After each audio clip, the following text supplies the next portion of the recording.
French President Emmanuel Macron has become the first G7 leader calling for a ceasefire in Gaza. He made the comments at a humanitarian conference in Paris, later telling British media there's no justification for Israel's bombing. CBC's Dominic Velitis is following this story, and he joins us from London. Good morning, Dominic. What did Macron say about this ceasefire?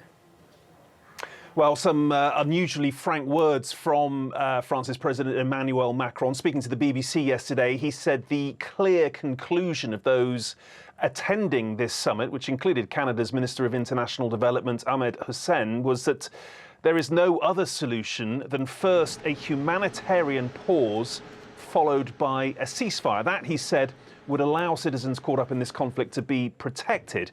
And when asked if he wanted other world leaders to join his calls for a ceasefire, he replied, "I hope they will."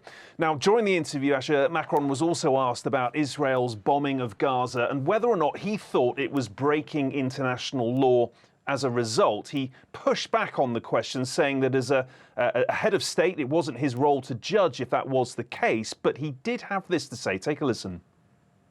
We do recognize the right to protect themselves.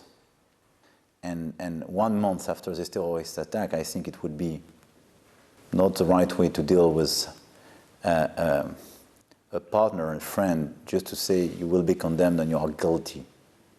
De facto, today, civilians are bombed. De facto, these babies, these ladies, these old people are bombed and killed. So there is no reason for that.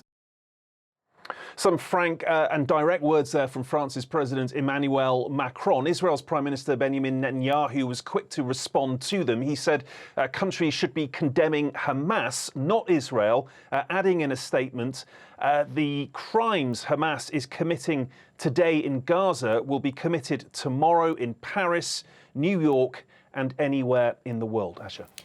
And there's a huge pro-Palestinian rally taking place right now where you are, right, in London. What do you know about that?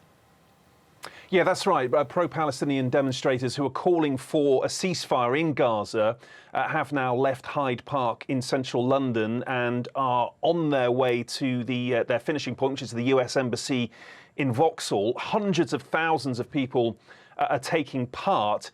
It is a very challenging situation for the Metropolitan Police here in London. The march, of course, coincides with Armistice Day, and police say there is a very real risk of clashes between those taking part and counter-protesters, far-right groups and soccer hooligans who've also come to London today in the belief that Remembrance Day commemorations at the Cenotaph were going to be disrupted by those on the pro-Palestinian march. Now, that didn't happen. The traditional 2-minute silence, which is led from the Cenotaph, was observed respectfully. Nothing untoward happened.